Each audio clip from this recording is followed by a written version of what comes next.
البعد الأمني. نعم. البعد الأمني في الحرمين الشريفين بعد عظيم ومهم. نعم. اقترن الأمن بالحرم الشريف منذ وجد نعم. الحرم الشريف، ولهذا يجب على قاصد الحرمين الشريفين أن يراعوا هذه الخاصية. أمن الحرمين، أمن الحرمين خط أحمر لا يمكن المساس به.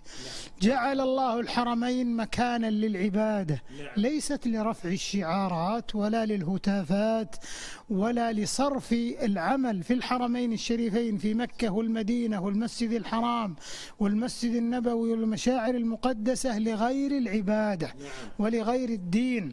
ولهذا نؤكد نحن على القاصدين أن لا تغلبهم الحماسة والعاطفة في الحرم الشريف. عليكم بالدعاء، عليكم بالتوجه إلى الله جل وعلا.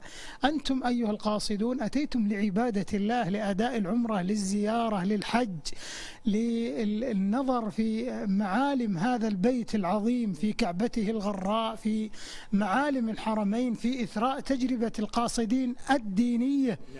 فلا تنصرفوا لغير العبادة.